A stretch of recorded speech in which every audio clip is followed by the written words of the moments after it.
me again. Sorry for the disappointment, but stay tuned. We have a great monster coming up once again. Come on in, kids. Time for Creepy Cheapies once again. All you monster fans and horror mask lovers, today's frightening and nasty and creepy thing. No, not me. No, come on. Come on.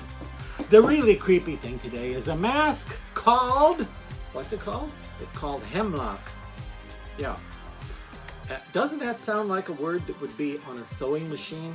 Like a setting for you arts and crafts types? Doesn't that sound like a, you know, turn on the singer and then hit the Hemlock switch? Doesn't that sound like, but it isn't. No, it is in fact a type of poison. So don't consume any if you're a human. However, if you're a quasi-human or a zombie like today's mask, might not hurt you.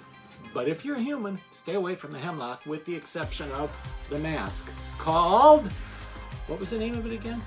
Oh yeah, Hemlock. Look at this guy. Now it says on here, a Trick or Treat Studios, an original Trick or Treat Studios mask. That's not strictly true though, is it?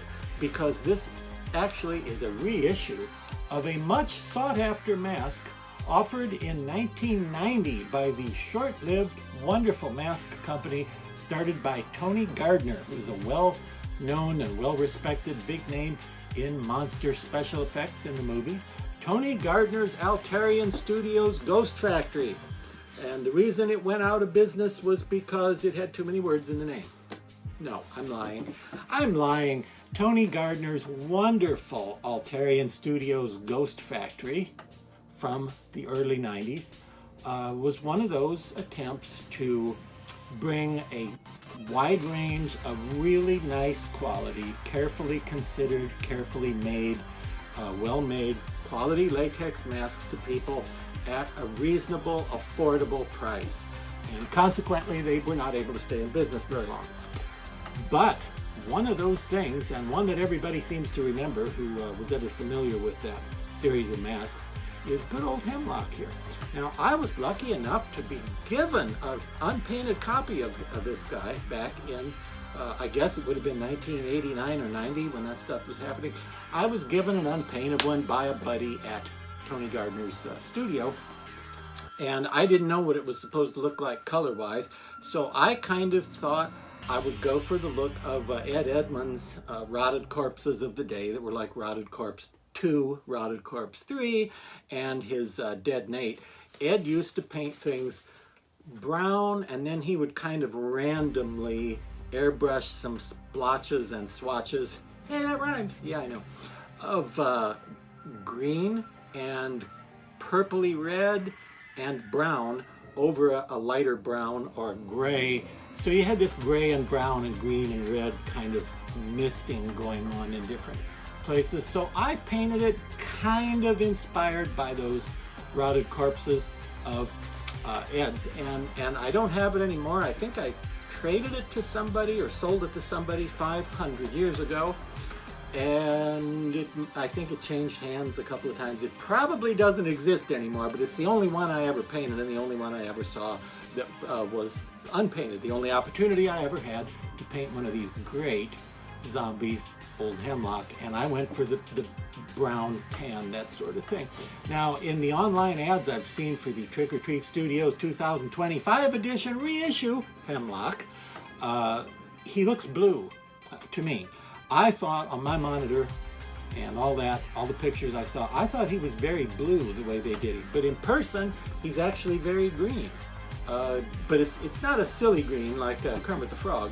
No, it's a nice, creepy, moldy green that looks more like flesh than vegetation, so that's a good thing.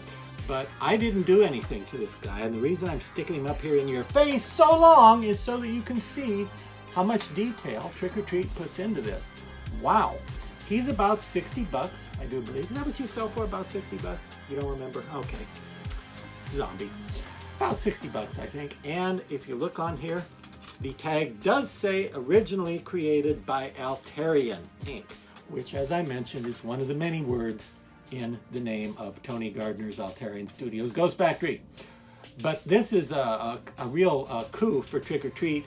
for some collectors, because there are a lot of guys who saw pictures of this who, since it was only offered briefly, never got to own one, and who always thought, wow, I want one of those. I wish I had that Hemlock zombie. And now, thanks to Trick or Treat, you can get one. I do remember that the one I had a million years ago was bigger than this. He was a little bit big, but I imagine he was from a master mold rather than a duplicate mold.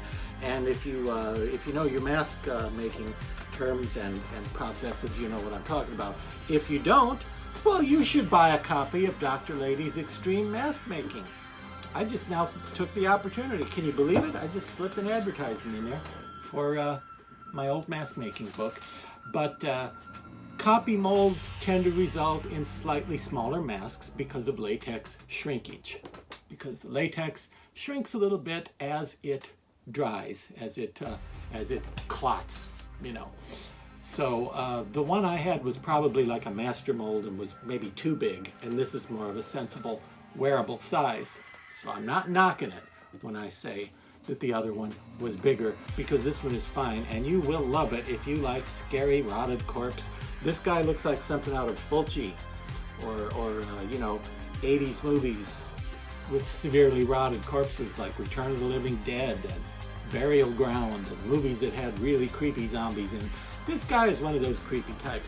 As for the name Hemlock, I don't know if his parents were Marge and Homer Hemlock, or if that's what did him in.